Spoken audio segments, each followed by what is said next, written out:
E isso é muito a matriz portuguesa. Falta-lhe competência técnica, mais profundidade, mais quadros preparados, e depois aquilo que eu acho que poderia ser uma força motriz que acaba às vezes por fraquejar, que é ao nível das organizações, dos institutos públicos. A banca já não digo, porque foi uma modernização excelente nos últimos anos, que não ajuda muito a que esta nossa riqueza enquanto país, apesar de um país pequeno, tem um conjunto de vantagens competitivas que no contexto atual, mesmo no contexto de uma dúvida daquilo que é a geoestratégia, a geopolítica dos próximos anos, Certo. mesmo aí temos um posicionamento extraordinário que tem que ser potenciado.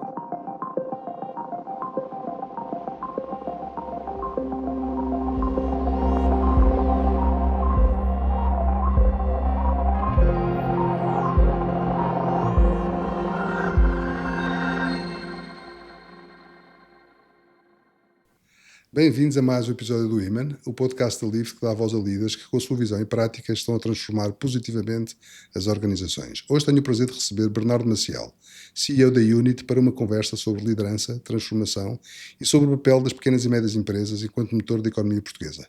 Bem-vindo, Bernardo. É um prazer ter-te neste podcast. Muito obrigado pelo convite, é um prazer. Muito bem, Bernardo, eu tenho estado, nós conhecemos há alguns anos já, tenho, enfim, acompanhado um pouco a tua carreira. Tu és formado em gestão, depois tens mestrados em estratégia e em marketing, és um self-made man e na realidade és uma pessoa que ajuda muito pequenas e médias empresas. Gostava de perceber um pouco o teu percurso, como é que começou, qual foi a formação, quais foram os primeiros passos até seres o CEO da Unit. Sim, desde logo, assumindo já aqui um defeito grande, não foi grande planeamento, as coisas foram acontecendo. A verdade é que vamos fazendo coisas ao longo da vida que depois nos são úteis nas tomadas de decisão. Eu sou formado em gestão, terminei lá atrás ainda no século passado, em 96, Okay. Já fiz 50 anos no ano passado. Inicialmente, de facto, quando termino o curso não tinha assim uma ideia clara daquilo que queria fazer. Acabei por fazer um estágio que era obrigatório na conclusão do curso, na já antiga e desaparecida Companhia de Seguros Império. Mas tu formaste no Porto, foi? No Politécnico de Viana do Castelo, Escola Superior de Tecnologia e Gestão, sim. Muito bem. E tinha um estágio obrigatório, fiz na Companhia de Seguros Império, uma coisa que nunca me teria passado pela cabeça trabalhar numa companhia de seguros, mas que foi se calhar um dos passos mais importantes da minha vida, que foi trabalhar na área comercial pura e dura. Okay. Eu rapidamente fiquei como gestor de uma rede de mediadores, uma escola de vendas, a Companhia de Seguros Império, para quem é desse tempo e se recordará, da família Melo, sim, durante muito tempo. Ligado ao Banco Melo. Exatamente. Exatamente. Era uma escola de vendas fabulosa. Aprendi a lidar para já com o processo de venda de um serviço ou de um negócio que não é propriamente fácil de vender, porque na verdade não entregas nada. E quando o cliente precisa, não é por boas razões. E portanto é um processo de venda complexo e o pós-venda ainda mais complexo. Mas sobretudo eu era bastante jovem, tinha 22 anos e fiquei responsável por uma rede de mediadores que nessa altura eram amadores ou semi-profissionais. Portanto, a gente tinha a sua carreira profissional normal, contabilistas, advogados, carteiros, gente das mais diferentes origens. E para além disso eram mediadores de seguros, é isso? E para além disso eram mediadores de seguros. Na prática eram muito mais uns angariadores ou apontadores de oportunidades, porque também tecnicamente não tinham, nessa altura, essas competências. Hoje o mercado é bastante mais profissional. Também já agora, graças àquilo que foi a profissionalização que a Companhia de Seguros do Império criou nessas redes de mediação, mas permitiu-me lidar com uma equipa, que era a minha equipa comercial, que eu tinha que, nos finais de tarde e à noite, fazer reuniões de motivação e de formação, de apontar objetivos de vendas e depois, quando a noite acabava e começava o dia, ir com eles aos clientes, nomeadamente os empresariais, fazer o suporte à venda. No fundo, fechar as vendas. Fechar as vendas, exatamente. Havia aqui um tema técnico também, da aceitação de algum risco, mas sobretudo a sustentação. Os mediadores tinham a confiança pessoal e eu trazia o garante da credibilidade da companhia para fechar os negócios. Isso tinha uma experiência muito grande. Eu trabalhava no interior do Porto, Conselhos de Passos Ferreira e Paredes, muito ricos do ponto de vista empresarial, muito focado no setor do mobiliário, ainda hoje é assim, muito self-made man, gente com baixa formação académica ou nenhuma formação académica, escolaridade mínima, mas gente muito empreendedora que se dedicava ao cluster do mobiliário, nas mais diferentes etapas. E já na altura percebiam a etapas. Importância dos seguros ou nem por isso? Havia a lógica do seguro obrigatório, necessariamente dos acidentes de trabalho, iam percebendo a importância de alguns seguros, era gradual, mas muito, muito incipiente. Era muito mais o push do que o mercado a pedir o negócio. Claro. Agora, do ponto de vista relacional, foi uma escola fabulosa, porque ter que lidar com empresários, que eram muito mais pessoas do que empresários, era um desafio tremendo, e foi para mim, enquanto pessoa, obviamente, mas como profissional, uma formação extraordinária. E muito bem acompanhado por colegas e diretores que são uma referência para mim bastante grande. Quantos anos nessa aventura? Estive 4 anos e meio, salvo erro, até 2001. Nessa altura aceitei um desafio do negócio novo, que é um bocadinho a origem do que temos hoje aqui, não do ponto de vista de negócio, mas de organização. Okay. Na altura havia alguns projetos conjuntos entre a Caixa, o BES e a PT, um deles o PME Link, a primeira plataforma, centro de compras online para PMEs, e fui desafiado a ficar responsável pela área comercial numa das regiões para esse novo negócio. O que havia aqui de modelo semelhante ao que nós fazíamos, até porque os líderes vinham também da Companhia Seguros de Império, portanto facilitou essa integração e se calhar a replicação de alguma parte do modelo de negócio, passava por dinamização de redes. O negócio era muito ancorado naquilo que eram as redes bancárias dos dois acionistas e portanto nós teríamos essa expertise porque fazíamos essa dinamização de algumas redes, mais do que a venda, uma motivação para a venda e uma capacidade de dinamizar, neste caso, gestores bancários a promoverem o negócio.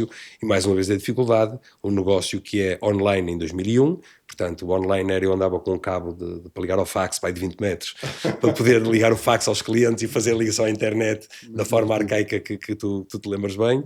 Muito bem. E portanto imaginas o que é vender online pelo interior deste país, era de facto um desafio complicado. E prescrito por um setor que estava totalmente a leste desta realidade e que não nos fazia sentido. O ângulo que nós conseguimos aqui foi o facto de uma maior digitalização dos clientes, onde os bancos estavam a lançar também os seus primeiros serviços de home banking, portanto era uma forma de poder ter um tema comum, ainda que uma coisa fosse home banking bancário, outra coisa fosse compra de material de escritório, economato, informática e outros serviços. Que era o nosso negócio, exatamente. Esse é que era o nosso negócio, efetivamente, e portanto aí começamos. Eu comecei em 2001 no PME Link, no grupo, que apesar de tudo é a consequência do que temos hoje aqui no grupo Unit.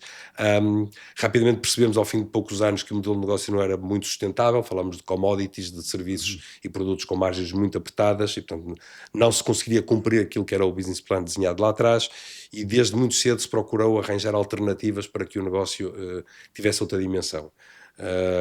Campanhas de produção bancários, conhecias os produtos vendidos a crédito nas redes bancárias e nós usávamos, no fundo, a plataforma que era bastante robusta para poder criar essa articulação com as redes bancárias, a capacidade de negociar produto, a capacidade de ter a banca a promover a venda desses produtos, sempre fizeram na área dos seguros. É um excelente exemplo. Começou a primeira fase de desintermediação comercial dos bancos, que hoje em dia está espalhada por todo lado, não é? Certo, exatamente.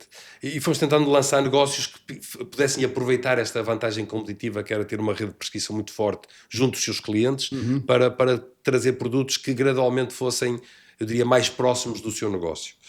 Nós chegámos aí a 2008, quando foi lançada a medida solar térmico, que foi no fundo a venda de painéis solares incentivadas, subsidiadas pelo Estado, em que nós ganhámos a gestão operacional disso com todos os bancos, mais uma vez pela plataforma era bastante robusta, e acabámos a dada altura a ter que recorrer a uma linha do CREN, o quadro comunitário, o avô de Portugal 2030, para poder financiar sistemas de painéis solares para IPSS e associações desportivas. Obrigou-nos a olhar para a legislação, o que era um regulamento de concurso de fundos comunitários, e a partir começamos a olhar para uma realidade que ainda nos fazia muito mais sentido dentro da esfera acionista que tínhamos, que era conseguir trabalhar, depois de ultrapassar este tema dos painéis solares, trabalhar tudo aquilo que eram candidaturas a fundos comunitários para financiar projetos, onde a banca tinha um papel importante, e se recordar estamos a falar de 2009, 10, 11, ou seja, o período duro entre o subprime e a intervenção da Troika em Portugal, em que os bancos estavam gradualmente a tentar não se expor tanto a financiamento, sobretudo em PMEs, mas a querem estar nos bons riscos.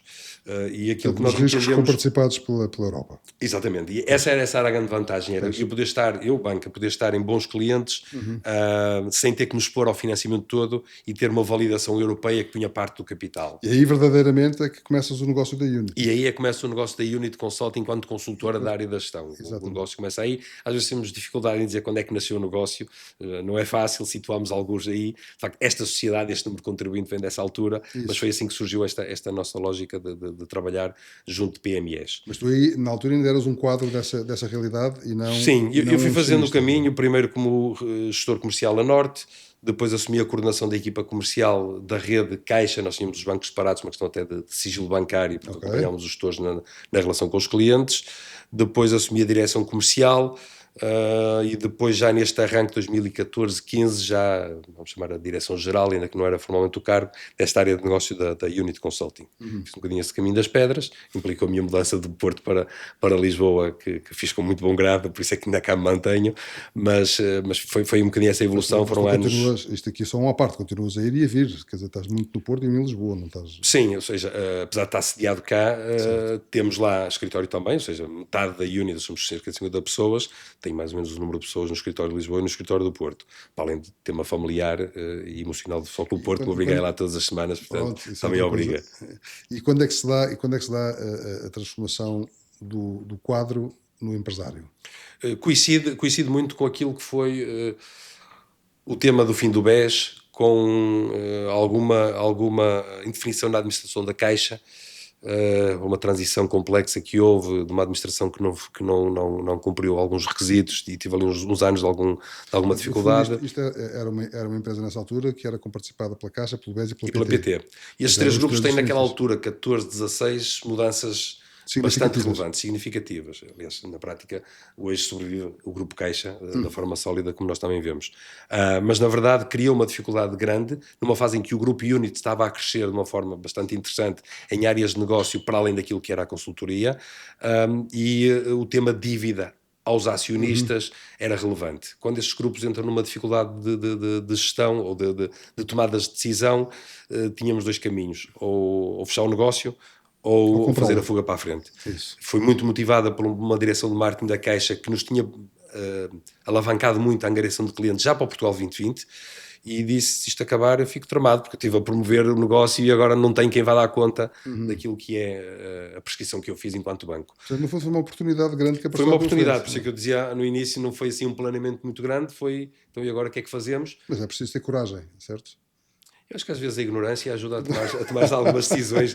Não quero ser tão místico e voltar às descobertas do século XV, mas algum aventureirismo, mas também alguma noção daquilo que estávamos a construir. O facto de eu ter sido considerado na construção daquilo que era particularmente esta unidade de negócio do grupo, deu-me também alguma propriedade sobre o tema, e também é daquelas coisas que eu acho que toda a gente, mas que as pessoas vão sempre pensando como é que seria a minha vida se eu fosse empresário, se eu tivesse realmente as rédeas do negócio, e a oportunidade aconteceu. Esse foi claramente o momento-chave em que tu te transformas no empresário, point, claramente é isso, e levas para a frente o negócio, não é? Sim. E hoje em dia és o único acionista ou tens mais... Mantenho-me o único beneficiário efetivo naquilo que é o tema formal e jurídico. Sim, sou o único acionista da empresa, fiz o MBO na altura, ainda com outro sócio, acabei por ficar com o negócio depois, logo pouco tempo depois, e sou o único acionista, ainda que na prática sinta que as pessoas fazem parte do negócio, têm ajudado muito a tocar para a frente aquilo que nós temos aqui, claramente. São fundamentais. Isto deu-te muita experiência, quer dizer, começas nos seguros, estiveste na banca, estiveste no ensino também, és docente, e portanto, no fundo, todas essas experiências construíram aquilo que é hoje o empresário Bernardo Marcial, que é um empreendedor e que explica-me um pouco como é que todas estas variáveis contribuíram para aquilo que tu és hoje, não é? Há uma realidade incontornável em Portugal, é um país de PMEs. E, portanto, invariavelmente, salvaguardando 3 ou 4 negócios que são fáceis de identificar, tudo o resto tem que viver próximo de PMEs, alguns mais pequenas, outros mais médias empresas, mas viver na nossa economia obriga-nos a estar com esses clientes. Mas, na realidade, quando eu sinto realmente a relevância das PMEs quando faço o MBO e compro a companhia, ou seja, eu deixo de ser uma consultora de 3 grandes grupos económicos, tanto pai e mãe rico, ou pelo menos aparentemente ricos, Sim. E com uma capacidade de prescrição e divisão no mercado muito grande. Portanto, não era a Unit, era a consultora da Caixa e a consultora do Novo Banco. Claro. Portanto, era o Novo Banco. A PT foi sempre muito mais estratégica do que está no operacional. E da noite para o dia eu passo a ser o sócio, olhar para as contas bancárias, a ter que gerir o negócio, a ter que ter uma preocupação ainda maior, porque efetivamente é maior por muito que a gente passas a ser responsável pelas pessoas todas que já estavam contigo. E todas as responsabilidades que advêm daí.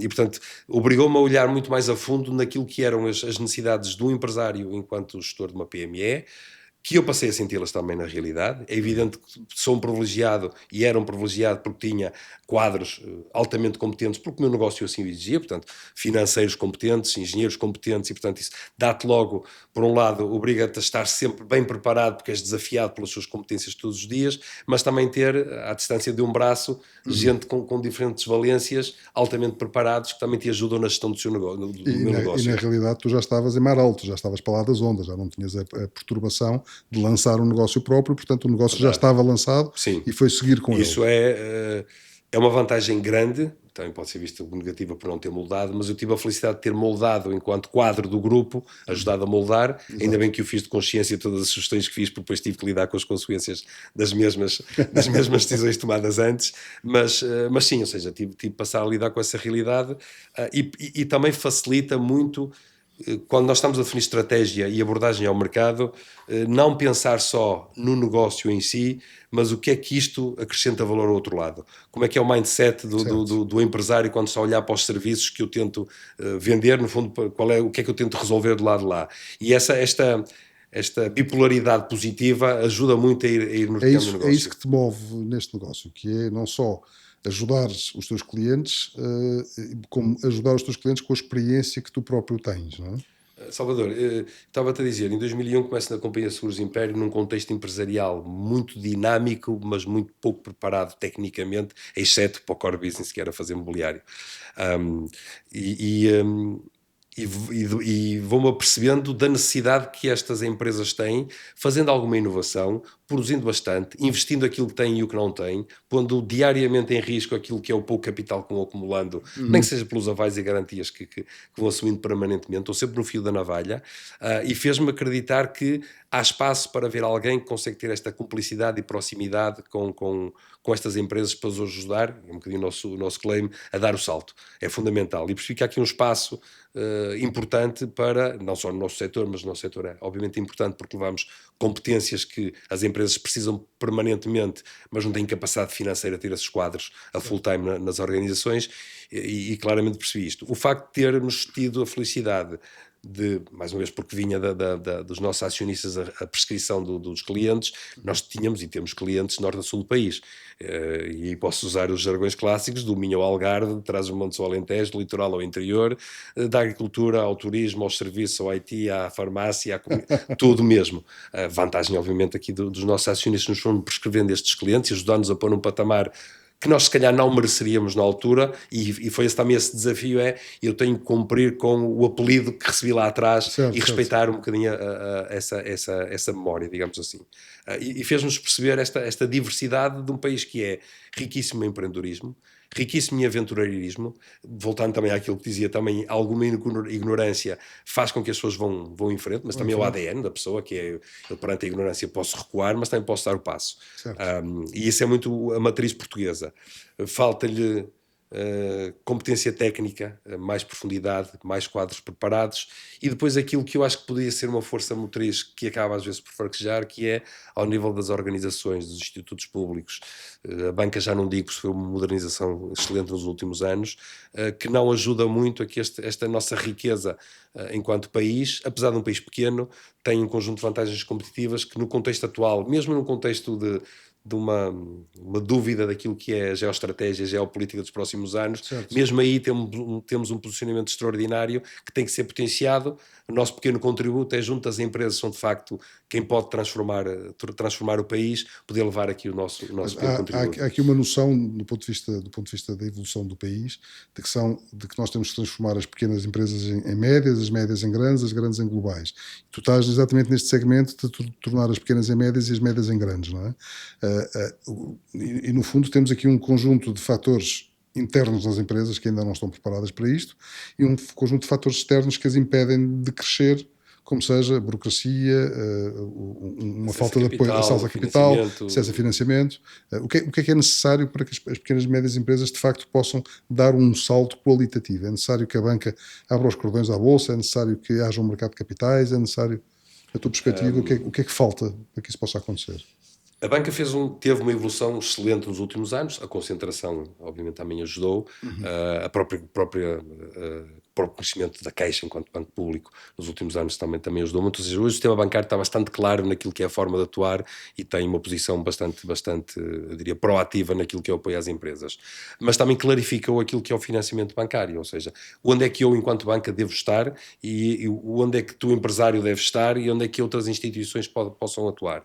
E é aqui que eu acho que falta. O Banco Português de Fomento fez, ao longo deste ano, já esta nova administração, um trabalho muito interessante de saber posicionar isto como um suporte à economia também.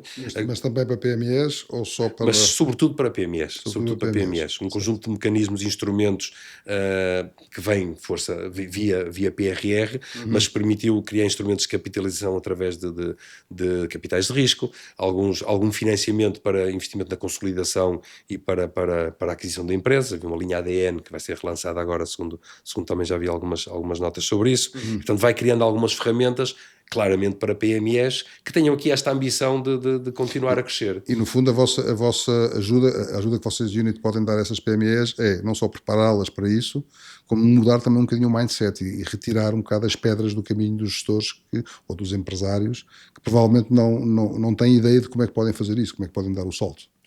Há de facto um desconhecimento grande das diferentes alternativas e depois, um tema mais técnico, como articulá-las, como combiná-las da melhor forma, da forma mais eficiente, para garantir a sustentabilidade da sociedade, porque o dinheiro não é tudo igual. Isto já não é Ucrânia, isto já não é a malta de mão estendida, isto já tem que haver outro tipo de gestão nas empresas para que elas possam de facto beneficiar dos planos. Na prática, e esse mindset de que já não é o país de mão estendida, ou que as empresas já não podem estar só de mão estendida, existe? Ou ainda existe a ideia de que eles têm que me ajudar e eu só preciso do dinheiro? Eu sou um bocadinho mais crítico em relação a essa visão de mão estendida. Eu acho que há uma narrativa que se vai estabelecendo, nomeadamente das fraudes, do dinheiro comunitário, que é um problema, e eu não acho nem que haja muita fraude, haverá com certeza, mas acho que em tudo na sociedade infelizmente acontece, mas não será relevante. E depois a estratégia de mão estendida. Isto é uma fonte de financiamento como outra qualquer que nós temos que aproveitar, porque os quadros comunitários de apoio definem claramente qual é a estratégia deste dinheiro. E este dinheiro é para gerar inovação, é para fazer investigação e desenvolvimento, é para promover a internacionalização. E isto é intemporal. Claro que a inovação é dinâmica, claro que os mercados são dinâmicos, mas dizeres que este dinheiro não é para substituir equipamento, é para substituir ou criar, para modernizar e para trazer outro tipo de vantagens, não pode ser só uma substituição pura e dura. Este mercado não é só para eu continuar a vender para o mesmo sítio, é para eu procurar um complemento e não uma alteração dos mercados onde eu estou. Isto define claramente qual é a relevância deste dinheiro. E se ele é atribuído, por isso é que eu dizia lá atrás que a banca viu com bons olhos este casamento entre fundos comunitários e financiamento bancário, porque há aqui uma entidade, seja a Agência Nacional de Inovação, seja o IAPMEI, seja o Turismo de Portugal, que diz que este projeto cumpre um conjunto de pressupostos que são importantes para o reforço da capacidade de Portugal e da União Europeia em competir nos mercados internacionais. Um bocadinho esta dinâmica. E, portanto, uma mão estendida, pode ser usado como imagem, mas é uma mão estendida altamente positiva. Uma mão estendida, eu estava a querer dizer, era mais o mindset de alguns empreendedores que de facto, durante muitos anos tiveram mão estendida e que hoje em dia já se sabe que não pode ser isso. E a pergunta que eu faço é o que é que eles têm que fazer? O que é que eles têm que mudar dentro das organizações para que possam ser entendidos não como mão estendida? Isto é, eles têm que ter projetos à séria, têm que ter consultores à séria, têm que ter inovadores dentro de casa, têm que ter pessoas a olhar para os mercados externos, têm que ter pessoas a olhar para os seus produtos para perceberem o que é que podem fazer de novo, não é? E não só pedir o peixe, mas pedir a cana para poder pescar. É mais um pouco isso. Aqui tentando simplificar, há dois perfis. Os que já utilizavam esse dinheiro, e de facto é verdade o que tu dizes, têm permanentemente de se desafiar a procurar mais inovação, mais investigação e desenvolvimento, mais disrupção nos seus mercados para ser mais forte e competir melhor.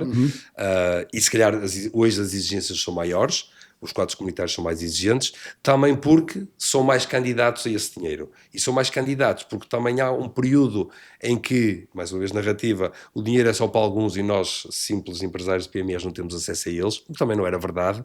E esse também foi um bocadinho o nosso trabalho. Nós quando saímos para o mercado, já havia consultoras estabelecidas.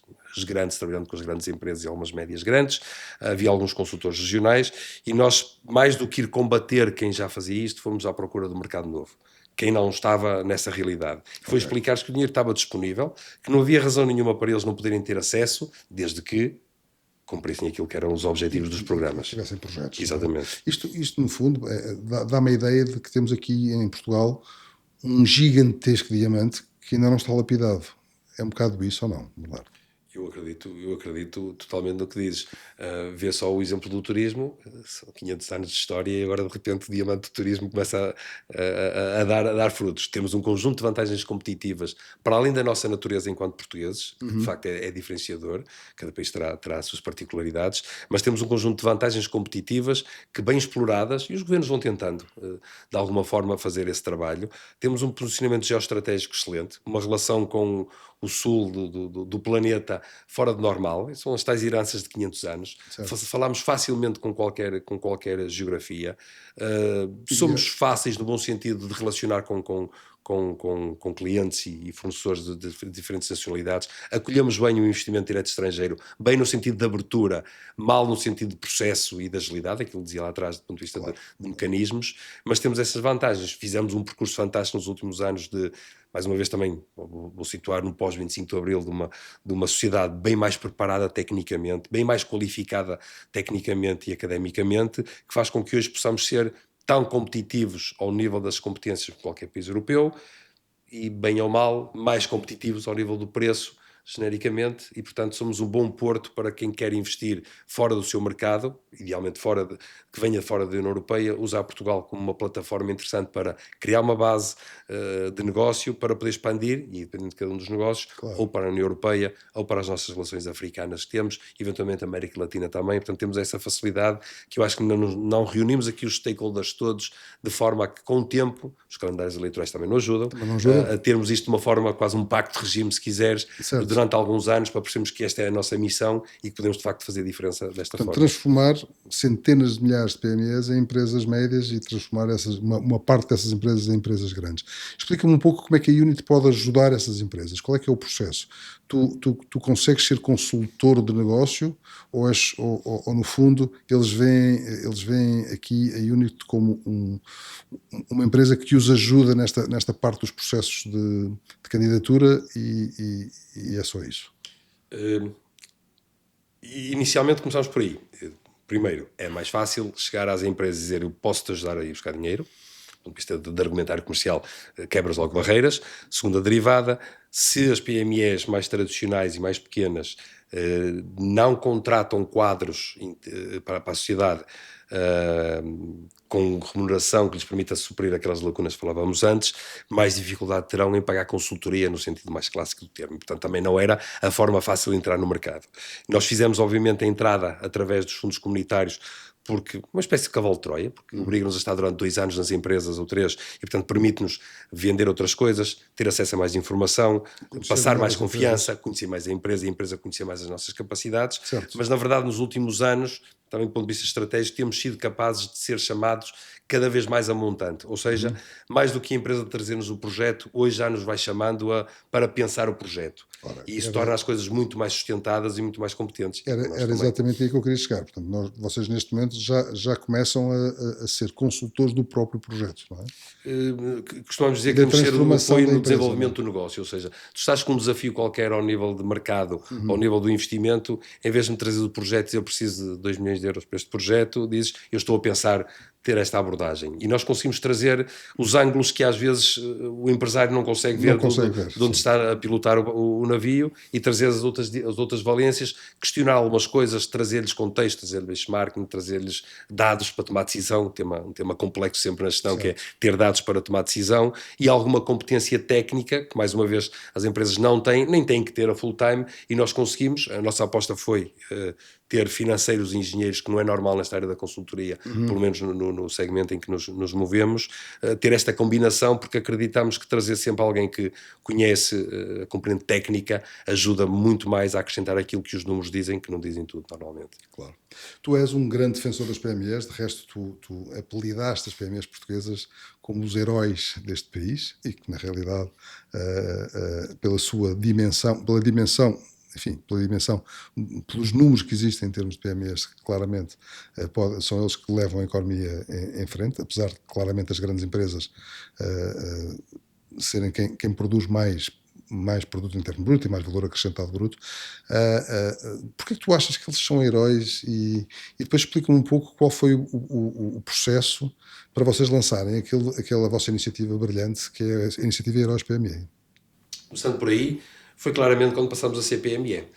Na verdade, já estávamos no processo de MBO a ser preparado e tínhamos claramente para o mercado começar a evidenciar a Unit como nome próprio e não só, como eu dizia antes, filho de Banco A e do Banco B. Pai e mãe, não é? Exatamente, ter que me assumir para o mercado. E isso era um desafio complicado. E, portanto, a forma mais fácil, enfim, o trabalho que nós pensámos foi: eu tenho que lhes dizer que sou uma PME como eles. Eu tenho que mostrar ao lado deles para saber que nós sentimos as mesmas dores.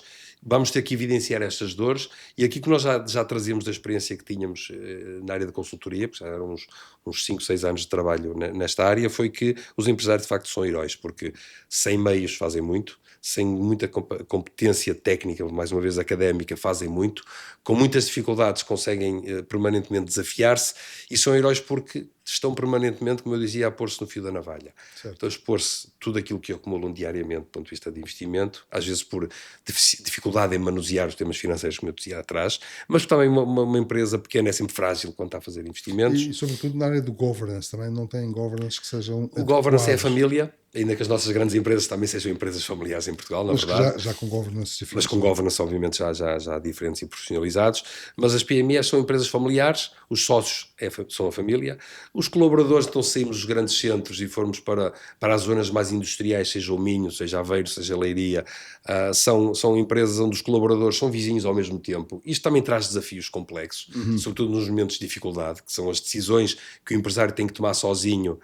E isso é incontornável, por mais sofisticada seja a organização, o líder tem sempre que tomar decisões sozinho, mas quando as decisões que tu tomas impactam diretamente, não é na pessoa que tu vês das 9 às 5, mas é no tipo que está contigo à noite no café e ao fim de semana no almoço de família, isto complica muito mais a cabeça. Não passei por isso, obviamente, mas conheço essas realidades. Quando o teu cliente e o teu fornecedor, a quem tens que pagar e de quem tens que receber, é o teu familiar também, ou o teu vizinho, ou quem tu lidas há 30 ou 40 anos, isto traz um conjunto de derivadas no processo mental do empresário, que não é fácil de lidar, e às vezes tomam decisões por causa disto, sem ser totalmente objetivo naquilo que é o negócio. Okay. E tudo isto transforma-os em heróis. Nós temos setores...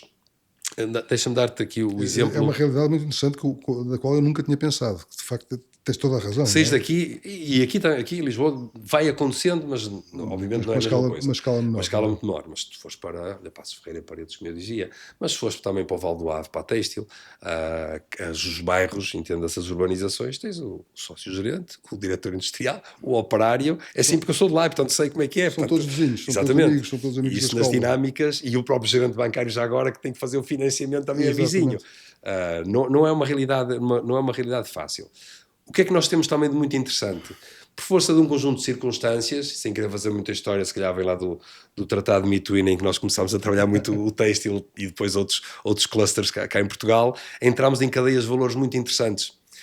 E mais tarde, os moldes também com o setor automóvel, por exemplo, e a metalomecânica. Portanto, entramos em cadeias de valor muito interessantes que eu vejo hoje como muito úteis para termos mais uma vez uma vantagem competitiva numa regionalização da economia que estamos a assistir por força destes blocos económicos que estão a reafirmar outra vez que a União Europeia estará a fazer também alguma coisa para isso, onde Portugal pode ser um player muito relevante dentro desta família europeia. E portanto, mais uma vez, isso pode ser um caminho interessante. O exemplo que te dá há pouco fala-se muito da sustentabilidade. E facilmente identificamos o setor que durante mais tempo incumpriu com a sustentabilidade, o têxtil, esse conheço bastante bem de perto. O trabalho que foi feito antes de virem legislações e de virem, algumas sim, obviamente, de virem algumas pressões legais sobre as indústrias, fizeram alteração do tratamento das águas, das tintas, de adolescentes a trabalhar, que deixaram de ter, de não terem seguros, passaram a ter, de poderem ter alguma inovação. Completamente. Eu lembro-me de ir para a escola quando tinha 5, 6, 7 anos, passar no autocarro numa ponte no rio Ave, e o rio mudava de cor diariamente. Sobretudo naquela altura, antes do verão, quando lavavam os tanques das tinturarias, o rio mudava de cor. E, portanto, essa era a não sustentabilidade que havia. Esse setor foi obrigado a crescer. Foi atacado, recorda-se bem dos tigres asiáticos, na altura, o Vietnã, o Camboja, etc., no setor têxtil, antes até da China dar o grande salto, no final do século. Foram desafiados aí, depois, e resistiram. Depois foi o leste europeu também, com a Roménia, etc. O próprio norte da África, a Tunísia e Marrocos, e foram sempre resistindo, não da mesma forma, ou seja, não temos grandes indústrias de selagem e de tinturaria, mas temos players relevantes em áreas técnicas.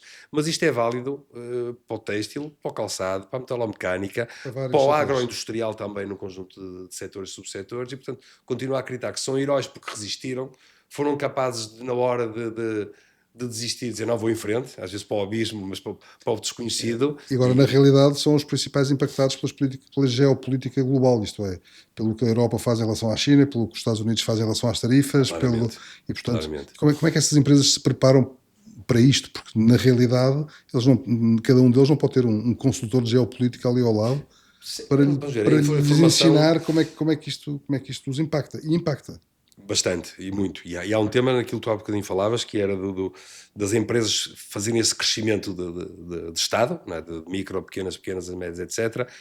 Do ponto de vista factual, há também este caminho que nós também tentámos levar às empresas, que é fazer esse crescimento do ponto de vista mental. Ou seja, eu posso passar a pensar como grande, mas manter, porque o meu negócio assim manter uma pequena ou uma média empresa. Tenha do ponto de vista de postura e de visão, de inovação, de disrupção no mercado, eu assumir como uma grande empresa, alguém que pode de facto fazer a diferença e sobretudo monetizar essa diferença. Hoje a comunicação funciona melhor, a tecnologia toda ao dispor das empresas ajuda-os também a tomar decisões, a não terem obviamente consultores políticos, claro. Mas apesar de tudo tens hoje uma oferta de consultores políticos todos os dias nas televisões, tens é que saber fazer o crivo como deve ser, mas de facto consegues ir buscar mais informação.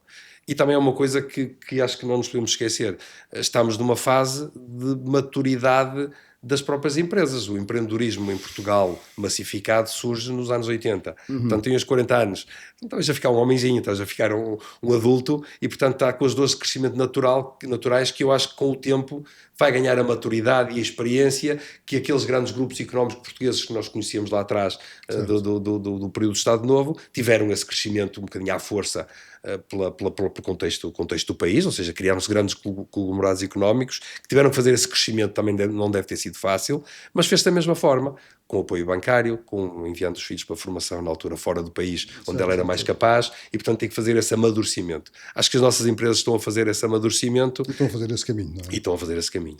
Bernardo, agora para terminar, porque nós já estamos quase na nossa reta final, gostava que me explicasse um pouco o que é este prémio Heróis PME, que a Unity lançou já há alguns anos, e no fundo explicasse um pouco porque é que isto é importante para as empresas participarem neste prémio. Nós, quando tanto se fala de inspiração e de precisarmos de referências para evoluirmos, umas mais metafísicas, outras mais terrenas, nada melhor do que para o mercado a que nós nos dirigimos, para as empresas, do que lhes mostrar os exemplos de quem teve sucesso.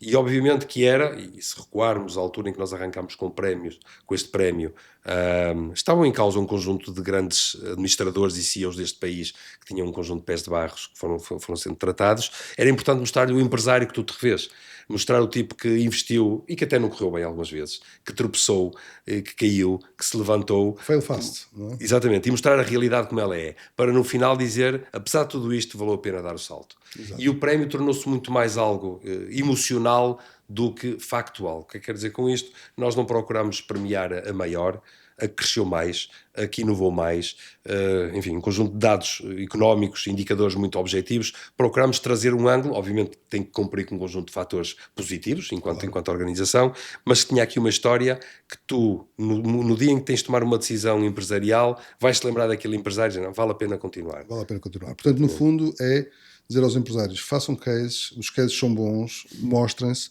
porque vocês estão a dar exemplo a outros para poderem fazer a mesma coisa.